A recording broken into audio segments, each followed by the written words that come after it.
चलिए ठीक है। इलेक्ट्रिक पोटेंशियल, ये इलेक्ट्रिक पोटेंशियल जो हमने यहाँ पर टॉपिक हेडिंग दिया है, आज हम इसी पर डिस्कशन करने चल रहे हैं। What is electric potential? We have already seen electric field. तो इलेक्ट्रिक फील्ड हम लोगों ने देख लिया है। क्या देखा इलेक्ट्रिक फील्ड? वो फोर्स जो 1 यूनिट चार्ज पर अप्लाइड होता है। इलेक्ट्रिक फील्ड में हम लोग क्या कहते हैं? अगर देखिए, मान लीजिए यहाँ पर कोई चार्ज रखा है, तो ये इतना रीजन जो है इस चार्ज का इन्फ्लुएंस का रीजन होगा, और इसमें जब भी कोई दूसरा चार्ज रखा जाए जैसे डेल क्यू, तो वो इसको फोर्स अप्लाई करेगा, ये इस पे फोर्स अप्लाई करेगा, यानी ये चार्ज इसकी वजह से फोर्स एक्सपीरियंस करेगा। तो कितना फोर्स एक्सपीरियंस करेगा वो तो हम निकालना जान चुके हैं कूलम्ब्स लॉ से। अगर इस Q का वैल्यू 1 कूलम्ब चार्ज हो, तो जितना फोर्स 1 कूलम्ब ऑफ चार्ज पर यहाँ अप्लाइड होगा वो कहलाएगा यहाँ पर का electric field intensity. Electric field intensity याद है ना? तो हम लोग अब उसको रिपीट तो नहीं करेंगे, बस रिकॉल कर रहे हैं। हमारा काम है आज इलेक्ट्रिक पोटेंशियल को डिस्कस करना। तो अगर हम यहाँ पर फील्ड देख रहे हैं कि यहाँ पर फील्ड है, तो अब इस फील्ड को हम कहाँ तक मानते हैं? तो ये बाउंड्री लाइन जो दिया है मैंने वहां तक इसका फील्ड रहेगा, यहाँ पर फील्ड नहीं रहेगा, मतलब जीरो। तो इसके अंदर जीरो नहीं है, यही कह सकते हैं ना? यस, ठीक है। अगर हम ये जीरो देख रहे हैं तो इसके लिए ये स्पेस जो इधर देख रहे हैं सब इन्फिनिटी का स्पेस माना जाएगा।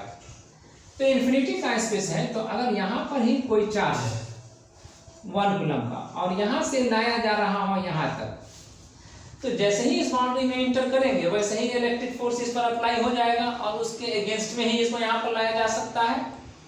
अगर वो इसके अगेंस्ट में ही यहाँ पर लाया जा सकता है तो लाने में कुछ ना कुछ वर्क करना पड़ेगा इलेक्ट्रिक फोर्स के against.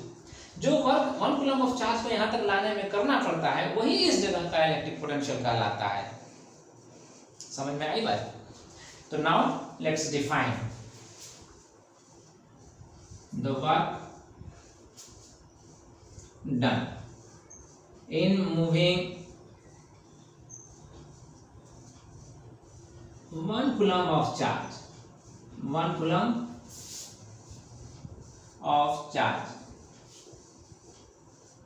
from infinity to a point in an electric field। Electric field में ही एक पॉइंट होना चाहिए जहां पर लाएंगे, in an electric field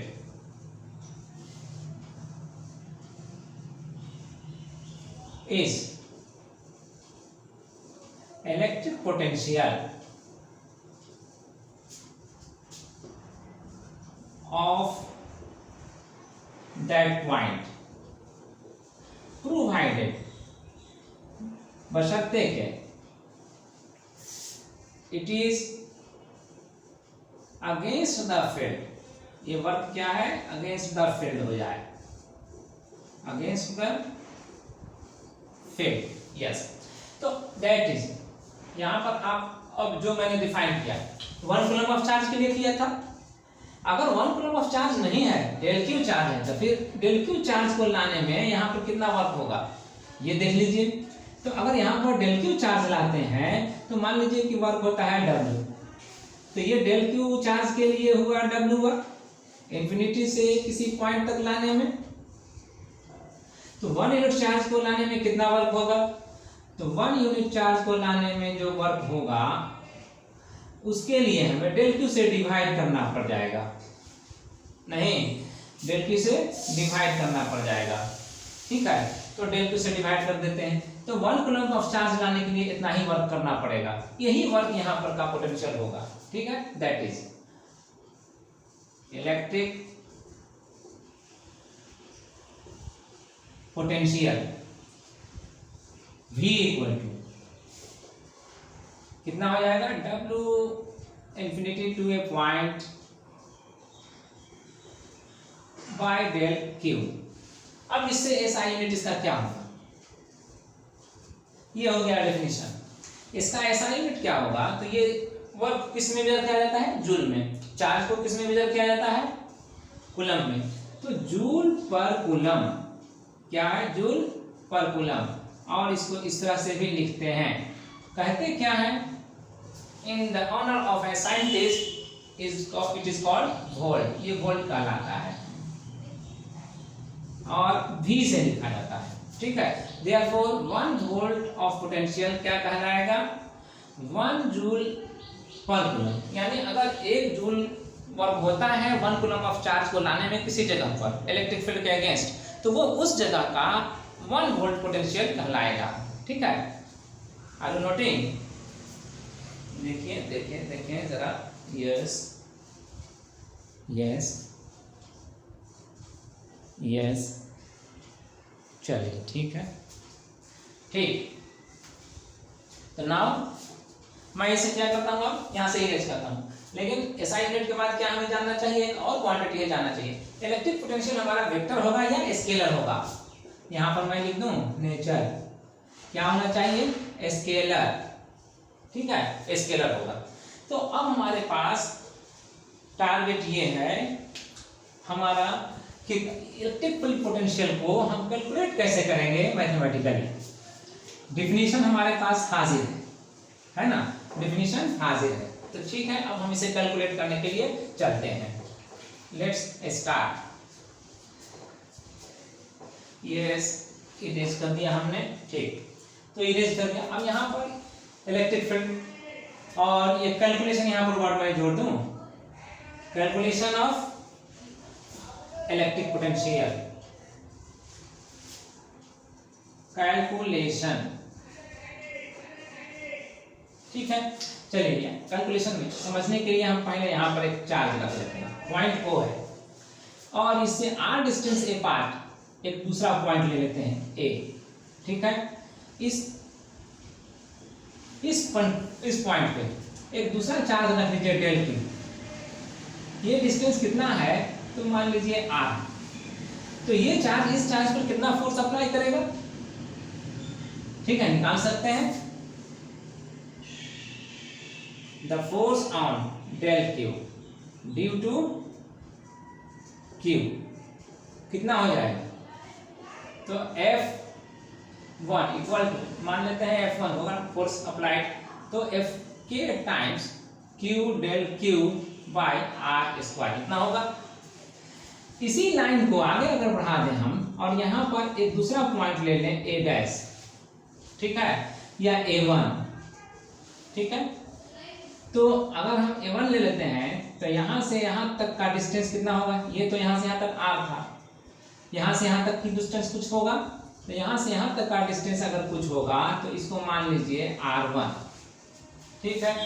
R1 अगर मानते हैं तो फोर्स कितना होगा, on and the force on del Q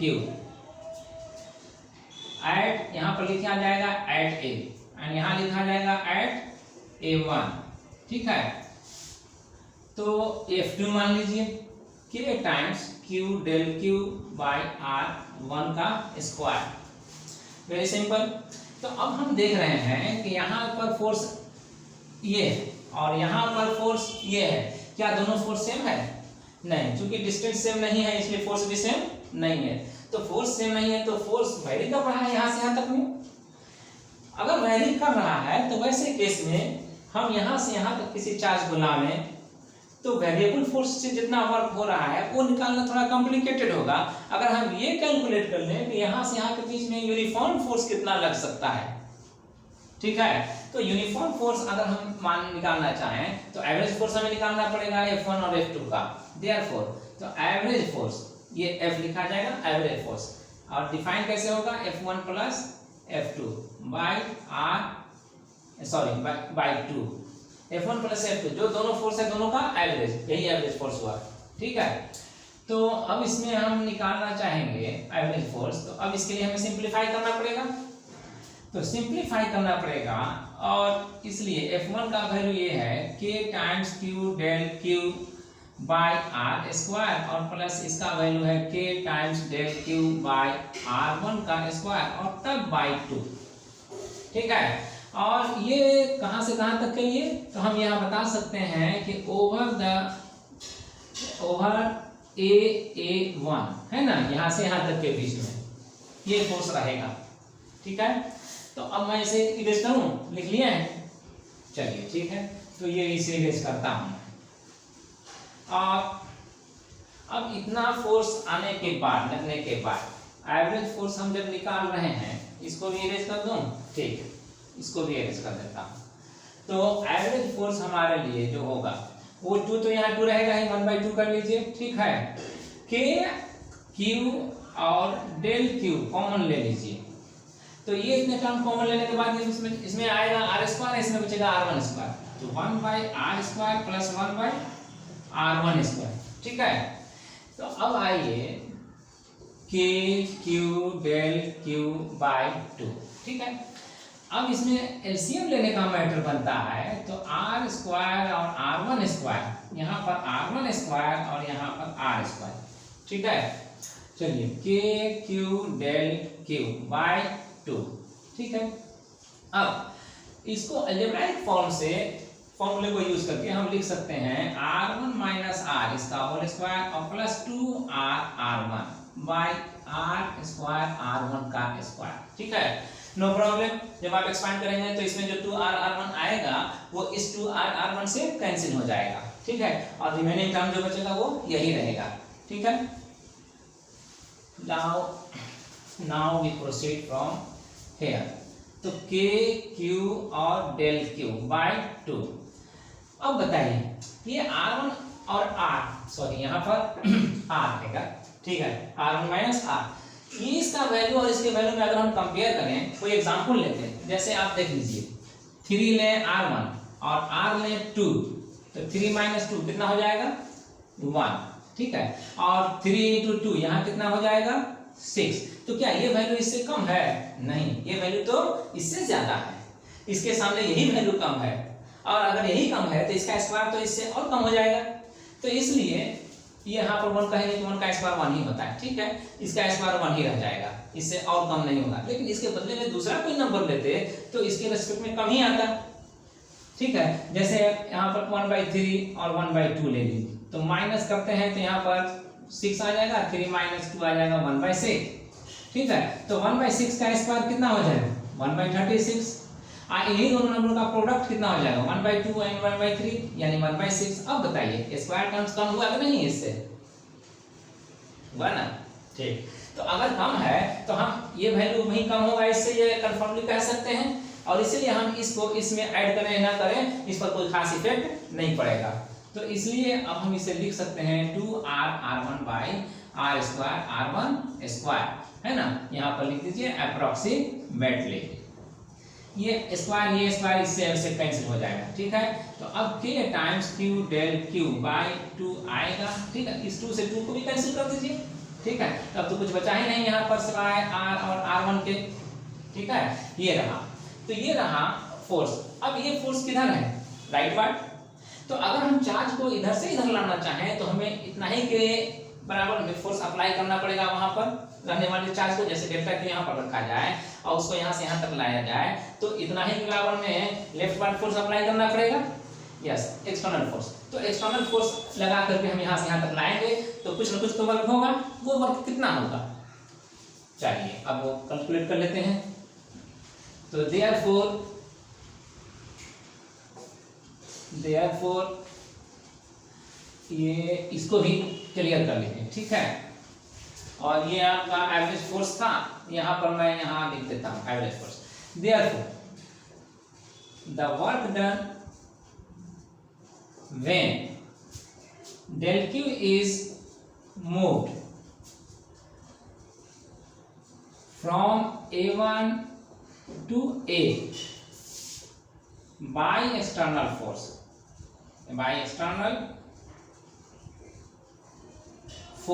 है ना। तो बाय एक्सटर्नल फोर्स अगर मूव करना पड़ेगा तो कितना हो जाएगा, मान लीजिए W1 वर्क कर रहे हैं तो W1 वर्क करेंगे हम यहाँ पर, वहां से यहाँ तक लाने में।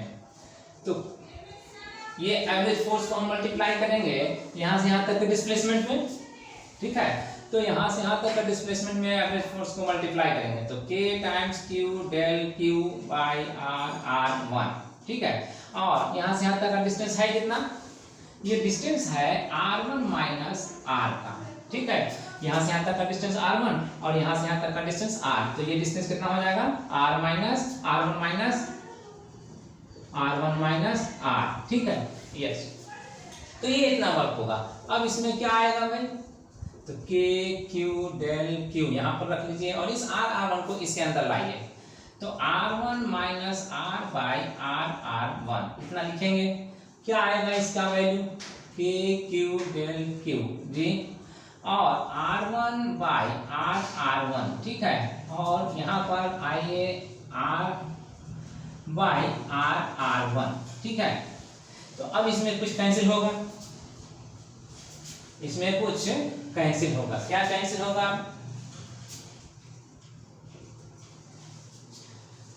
ये r1 यहाँ कैंसिल हो गया, ये r1 यहाँ कैंसिल हो गया, ये r यहाँ कैंसिल हो गया, ये r यहाँ कैंसिल हो गया, ठीक है, यस।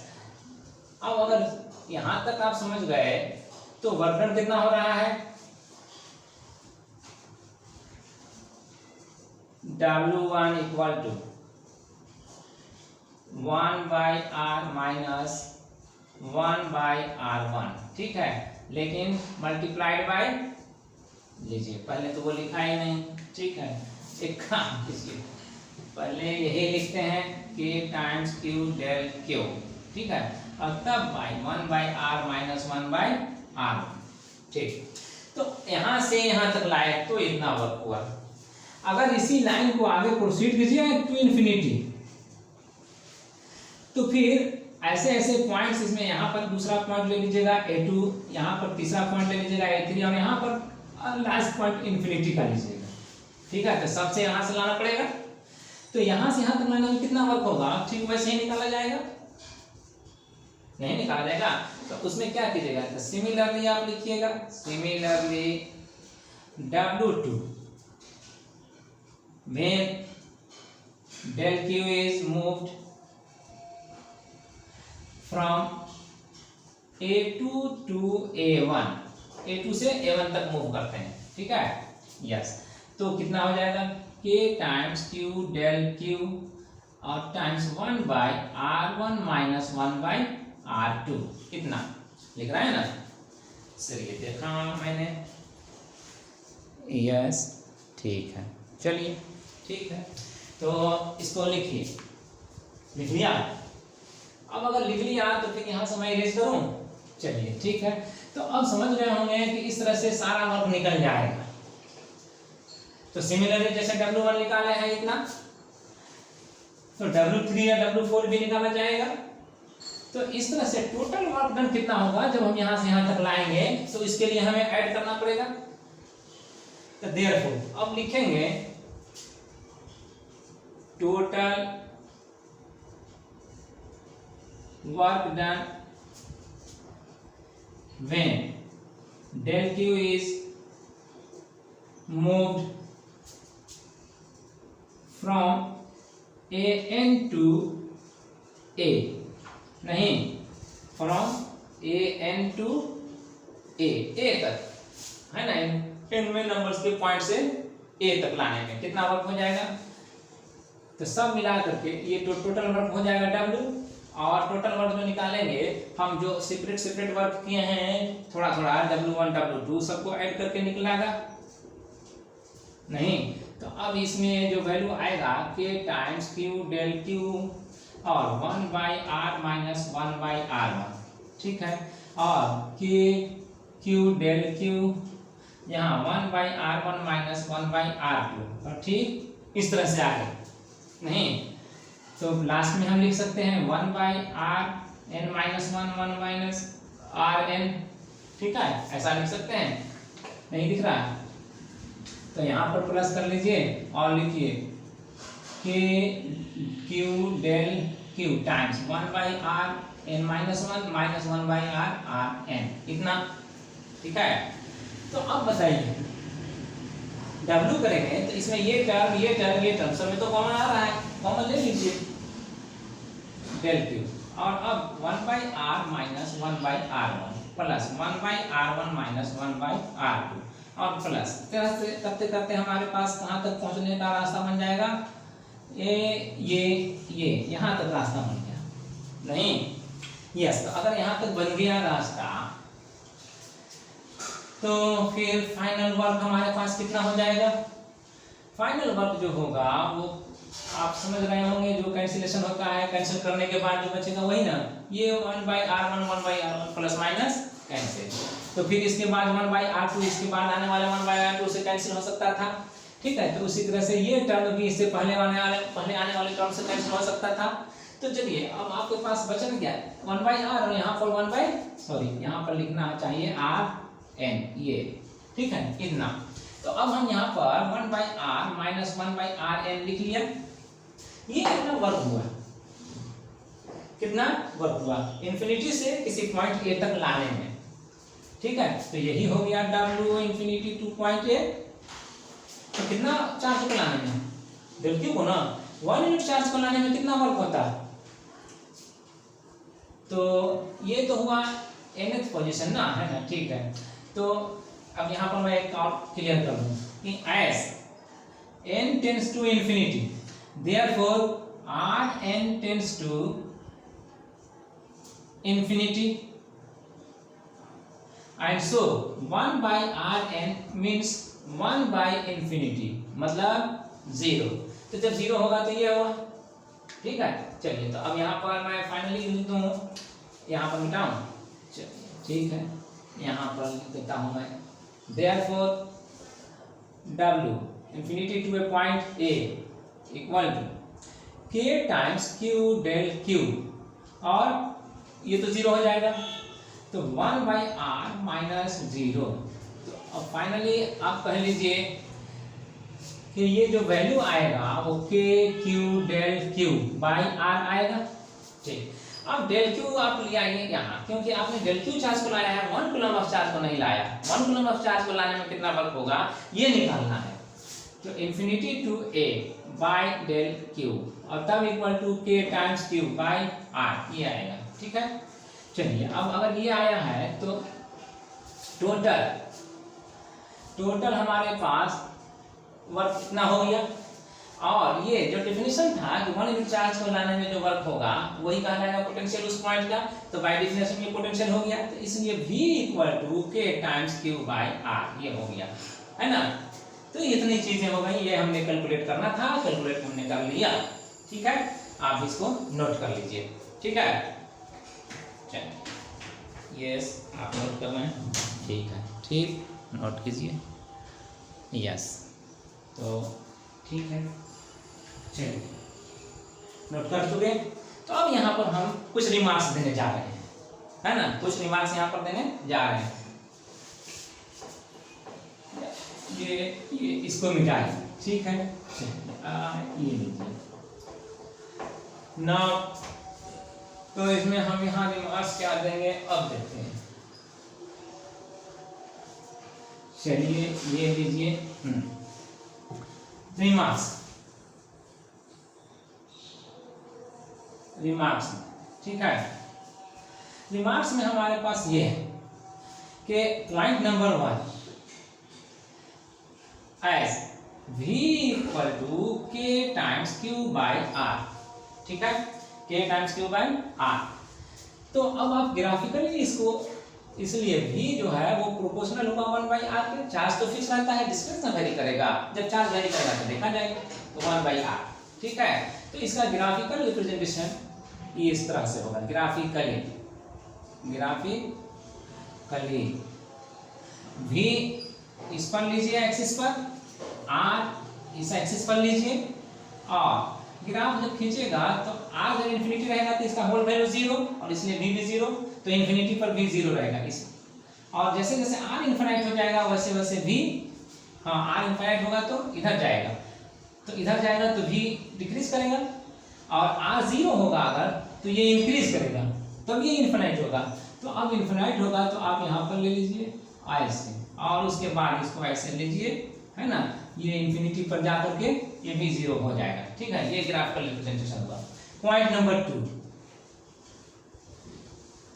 अब देखिए पॉइंट नंबर 2 में हम यहाँ बताने जा रहे हैं 1 यूनिट चार्ज को लाया था ना इन्फिनिटी से किसी पॉइंट तक, तो 1 यूनिट चार्ज को लाने में ये वर्क किया गया, तो उस वर्क का क्या होता है, वो वर्क उस जगह पर आने के बाद उसी चार्ज में, जिस चार्ज को लाए हैं 1 कूलम चार्ज, तो उसी चार्ज में वो एनर्जी के फॉर्म में स्टोर हो जाएगा और वो एनर्जी क्या कहलाएगा, electric potential energy of the charge. ठीक है, तो अब यहाँ पर मैं मेंशन करता हूँ द वर्क डन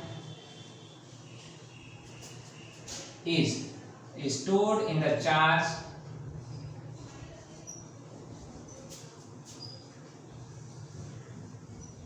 यहां पर 1 कूलम है, ठीक है, as energy called electric potential energy, yes, electric potential energy। तो 1 यूनिट चार्ज में इतना पोटेंशियल एनर्जी रहेगा, ठीक है, तो क्यू कूलम अगर चार्ज लाते हैं तो वहां पर कितना एनर्जी उसमें स्टोर हो जाता, तो so total energy possessed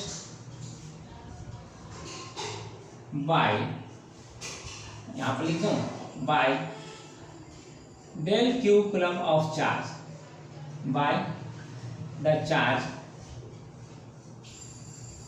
del Q कितना हो जाएगा, तो v टाइम्स डेल क्यू है ना, और इसको हम u से लिखते हैं, ठीक है, तो अब ये आया तो v का value k Q by r और ये डेल क्यू, ठीक है, तो ये हो गया potential energy stored in the charge del Q. तो ये चार्ज डेल क्यू में स्टोर हुआ है, लेकिन याद रखिए अगर हम यहाँ पर डेल क्यू चार्ज ले रहे हैं, लाए हैं इधर से यहाँ तक और यहाँ पर क्यू चार्ज है, तो अगर इसको फिक्स रखते और इसको इधर से लाते तो इसमें भी एनर्जी इतना ही ना आता जी, इसमें भी इतना ही एनर्जी आता और स्टोर हो जाता। तो ये इतना जो अमाउंट ऑफ एनर्जी है वो दोनों के लिए वेरिएबल सिस्टम ऑफ 2 चार्जेस, दोनों में इतना ही एनर्जी रहेगा, ठीक है। चलिए तो अब इसको मिटा दें, ठीक। पॉइंट नंबर नेक्स्ट में हम यहाँ बताएंगे कि अगर डिस्टेंस को कांस्टेंट रखा जाए और पॉइंट फिर भी चेंज किया जाए जी, डिस्टेंस को कांस्टेंट रखा जाए, जैसे ये चार्ज यहाँ पर था Q O तक, O पॉइंट पर, ठीक है, तो इससे R डिस्टेंस से पार्ट एक पॉइंट यहाँ लीजिए, एक पॉइंट यहाँ लीजिए, नहीं, ठीक है, तो एक पॉइंट यहाँ लीजिए, तो इस तरह से ये अगर लेते रहेंगे तो ये क्या बन जाएगा, ये एक शेप ऐसा नहीं बन जाएगा, ये शेप कैसा होगा, ये शेप कैन यू इमेजिन जी। तो अगर आप इमेजिन कर सकते हैं तो इमेजिन कर लीजिए कैसा हो रहा है। यहाँ तो कंसेप्चुअली सर्कुलर दिख रहा है, लेकिन आपको इमेजिन करना है स्फेरिकल, क्योंकि हम 3 डायमेंशनल सोचेंगे और तब ये स्फेरिकल होगा। तो ये डिस्टेंस r है, तो जितना यहाँ पर पोटेंशियल होगा v k times q by r, उतना ही यहाँ पर पोटेंशियल होगा v b k times q by r। तो वैसा ही इसके हर पॉइंट पर होगा, यहाँ कोई भी पॉइंट ले लेंगे, ठीक है, अगर कोई भी पॉइंट ले लेंगे तो उतना ही पोटेंशियल होगा। तो ऐसे सारे पॉइंट्स हम कहते हैं इक्विपोटेंशियल पॉइंट्स। तो ये सभी जिस सरफेस पर रहेंगे, क्योंकि स्फेरिकल सरफेस है यहाँ पर, तो जिस सरफेस पे रहेंगे वो सरफेस कहलाएगा equipotential surface. The surface whose all points are equipotential is called equipotential surface। equipotential surface, ठीक है, यस, इक्विपोटेंशियल सरफेस का है। ऐसा सरफेस आप बहुत सारा खींच सकते हैं इक्वल डिस्टेंस पर, बाहर से भी खींच सकते हैं, अंदर से भी खींच सकते हैं। There may be N number of surfaces, equipotential surfaces, ठीक है। अब आइए यहाँ पर तीसरा पॉइंट ये था, नेक्स्ट पॉइंट में ये तीसरा पॉइंट था, है ना, ठीक है। तो चौथा पॉइंट यहाँ पर लिख लीजिए, फोर्थ पॉइंट। अब फोर्थ पॉइंट जब लिखेंगे तो अब इस सरफेस पे यहाँ से यहाँ तक देखिए, तो जितना वर्क यहाँ तक लाने में हुआ उतना ही वर्क यहाँ पर भी लाने में होगा, किसको, 1 यूनिट चार्ज को, तभी ना पोटेंशियल सेम रहा। तो इसके माने ये हुआ कि there is no difference between the potentials of the 2 point, दोनों पॉइंट के बीच में कोई पोटेंशियल डिफरेंस नहीं आ रहा है, यस। तो इस चार्ज को अगर यहाँ से यहाँ भी लाए रखें या यहाँ से यहाँ भी ले जाकर रखें, तब भी हमें कोई वर्क नहीं करना पड़ेगा, यस। तो इक्विपोटेंशियल सरफेस पे कोई वर्क नहीं करना पड़ता, चाहे चार्ज को कहीं से भी कहीं ले जाइए, ठीक है। No work is done in moving a charge on an equipotential surface,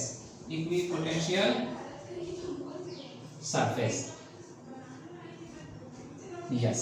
चलिए, ये बहुत ही इंपॉर्टेंट है न्यूमेरिकल्स बनाने में। इसका आप देखेंगे बहुत ही जगह पर ये काम आएगा, मतलब इसको हेल्प करके आप बनाएंगे, हेल्प ले करके इसका बनाएंगे तो इतनी जल्दी बनेगा जितना कि दूसरे किसी मेथड से आप बनाने में टाइम लग जाता है, उसके कंपेरिजन में इसमें बहुत पहले हो जाएगा आंसर आपका, ठीक है। तो अगला पॉइंट मैं लिखूं या देना चाहूं, क्या आप नहीं लिखे हैं? लिखिए, जल्दी जल्दी लिखिए, फटाफट लिखिए, ठीक है। यस, लिखिए। तो लिखने में, अब लिखने में क्या करना है, चलिए ये मिटा देता हूँ, ठीक है। और उसके बाद एक और पॉइंट में चलिए, ठीक है। अगला रिलेशन हम लोग निकालते हैं ई और बी के बीच में। ई और बी के बीच में जैसा कि हमने देखा, यहाँ पर अगर कोई चार्ज है Q और यहाँ पर कोई पॉइंट जिसपे 1 कूलम ऑफ चार्ज रखा हुआ है, तो यहाँ पर पोटेंशियल होता है V = K × Q/R, ठीक है। यहाँ पर इस चार्ज की वजह से पोटेंशियल ये है, क्या इस चार्ज की वजह से यहाँ पर फील्ड भी होगा? यस, फील्ड भी होगा। तो फील्ड अगर होगा तो वो कितना होगा? E = K × Q/R², ये ना, यस। तो अगर ये होगा तो क्या V और E में कोई रिलेशन भी एग्जिस्ट करेगा? यस, नेचुरली रिलेशन एग्जिस्ट करना चाहिए, क्योंकि जो टर्म हम देख रहे हैं यहाँ पर Q दोनों में है, R भी दोनों में इन्वॉल्व कर रहा है, भले ही पावर है डिफरेंट लेकिन है ना, यस। तो हमारे ख्याल से कोई रिलेशन एग्जिस्ट करता है। आपको भी अब सीखना है कि अगर करता है तो क्या करता है। तो यहाँ पर काम कीजिए, अब इसको मैं मिटा दूँ रिलेशन को एग्जिस्ट करने की, समझने के लिए कि क्या रिलेशन एग्जिस्ट होता है। यहाँ पर एक पॉइंट मानकर चलिए ए, यहाँ पर भी और यहाँ पर भी, ठीक है। जो चार्ज यहाँ रखा था उसका फील्ड होगा, तो फील्ड को यहाँ पर ले लीजिए इस तरह से, यस, ये इलेक्ट्रिक फील्ड हो गया, ठीक है। इस फील्ड में ही ये चार्ज यहाँ, ये पॉइंट यहाँ और ये पॉइंट यहाँ, 2 पॉइंट है। दोनों पॉइंट पे एक पॉइंट का नाम रखिए ए, एक पॉइंट का नाम रखिए बी, 2 पॉइंट है। तो दोनों पॉइंट पे पोटेंशियल भी होगा और दोनों पॉइंट पे फील्ड भी होगा, ठीक है। तो पोटेंशियल यहाँ पर क्या होगा और यहाँ पर क्या होगा? यहाँ पर मान लीजिए V है, तो यहाँ पर क्या होगा? V + ΔV। अब यहाँ पर इलेक्ट्रिक फील्ड क्या है? E है, तो यहाँ पर इलेक्ट्रिक फील्ड कितना होना चाहिए? E + ΔE, ठीक है। तो अब आइए यहाँ से वर्क, पोटेंशियल तो क्या हमारा वर्क डन है ना, पोटेंशियल हमारा क्या है? Work done. तो यहाँ से यहाँ तक 1 कूलम ऑफ चार्ज को लाने में जो वर्क किया जाएगा वो इन दोनों के बीच का पोटेंशियल डिफरेंस होगा। आप समझ सकते हैं कि अगर यहाँ पर पोटेंशियल V है और यहाँ पर पोटेंशियल V + ΔV है, तो जो वर्क डिफरेंस आएगा वो ΔV का ही आएगा। तो पोटेंशियल डिफरेंस ΔV का होगा, इतना ही वर्क करना पड़ेगा यहाँ से यहाँ तक लाने के लिए 1 कूलम ऑफ चार्ज को, यस। तो यहाँ पर लिखेंगे PD means potential difference. PD या पहले ले लीजिए let VA = V + ΔV and V पर जो पोटेंशियल है वो V। Likewise similarly EA = E + ΔE, E + ΔE and EB = E, ठीक है। तो फोर्स यहाँ से यहाँ तक में वैरी करने वाला हो गया। हम ये जान चाहेंगे कि जो फोर्स वैरी कर रहा है यहाँ से यहाँ तक में, वो अगर यूनिफॉर्म रहता तो कितना होता। तो इसके लिए हमें इन दोनों के बीच जो यहाँ पर फोर्स है ना, उसका एवरेज निकाल लेना चाहिए। इलेक्ट्रिक फील्ड फोर्स ही तो होता है जो 1 कूलम चार्ज पर अप्लाइड होता है।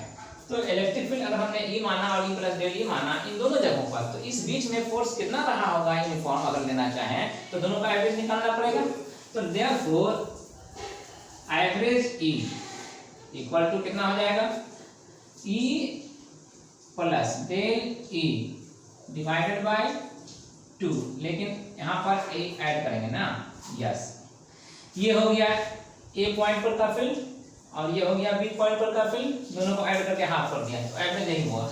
तो आइए अब ये A और twice E by 2 plus del E by 2 ये ना हुआ, ठीक। तो ये और ये कैंसिल हो गया, तो एवरेज E जो वैल्यू लाएंगे तो वो E प्लस डेल E इतना आएगा।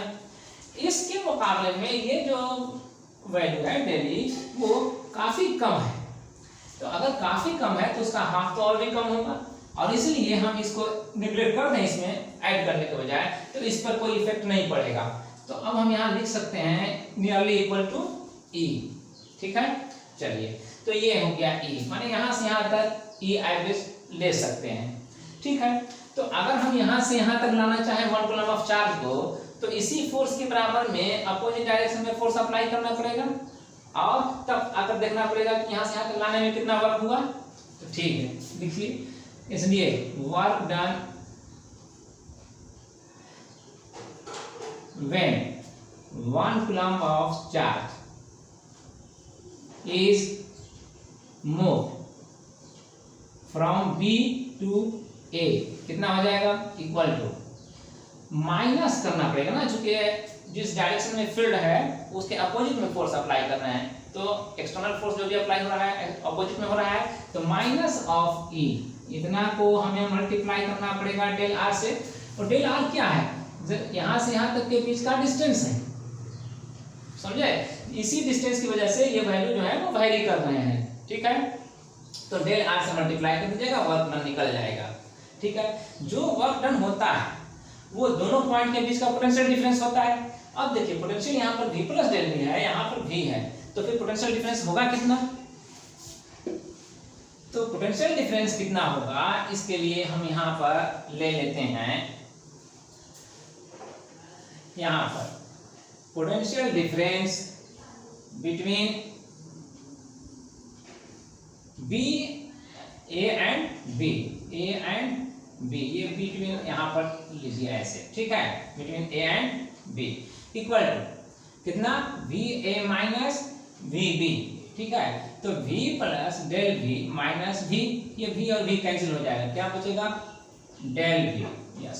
तो पोटेंशियल डिफरेंस भी वर्क डन ही है जो 1 यूनिट चार्ज को एक जगह से दूसरी जगह ले जाने में किया जाता है, ठीक है। तो ये जो वर्क है देयरफॉर ये वर्क होगा इसके equal, therefore del V equal to E times del R, ठीक है।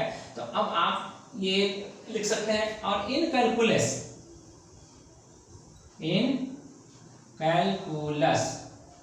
ये आप कर सकते हैं dV equal to minus E times dr, इस वैल्यू को कैलकुलस के लैंग्वेज में, और तब ये एक रिलेशन हो गया।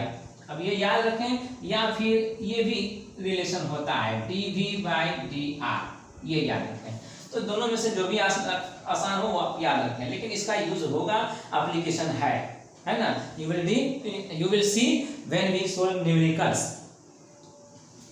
ठीक है। तो अब यहाँ पर अगर ये रिलेशन जान गए, ये रिलेशन है V और E के बीच में, ठीक है। तो ये भी रिलेशन हो गया V और E के बीच में। अब ये dV बाई dr क्या कहलाता है, dV बाई dr जो है वो कहलाता है potential gradient, change in potential per unit change in position. तो इसलिए इसको यहाँ पर मिटा दें, इसलिए आप कह सकते हैं कि therefore the electric field is equal to the potential gradient, the potential gradient है ना, यानी कि dV by dr, but with the sign of minus, but with the sign of minus. ठीक है, तो एक तो ये हो गया। अब दूसरी चीज ये है, पॉइंट नंबर 6 बनाइए, है ना, या नेक्स्ट जो भी पॉइंट बना लीजिए। पॉइंट नंबर 6 में मैं लिख देता हूँ, अगर E इक्वल टू आप देख रहे हैं as E equal to minus dV/dr, minus हो या प्लस अभी हमको उससे मतलब नहीं आ रहा रहेगा, है ना। यहाँ पर जो बात करने जा रहे हैं उसके लिए न्यूमेरिकल बनाते वक्त ही इसका साइन प्लस माइनस देखते हैं। अभी हम ये फोकस करना चाहेंगे कि इलेक्ट्रिक फील्ड को क्या हम इसके टर्म में ऐसा यूनिट नहीं दे सकते? यस, दे सकते हैं। तो दे सकते हैं, तो V क्या है? पोटेंशियल, वोल्ट में मेजर करते हैं। dr क्या है? डिस्प्लेसमेंट या डिस्टेंस, मीटर में मेजर करते हैं, तो वोल्ट पर मीटर नहीं हो गया। So another SI unit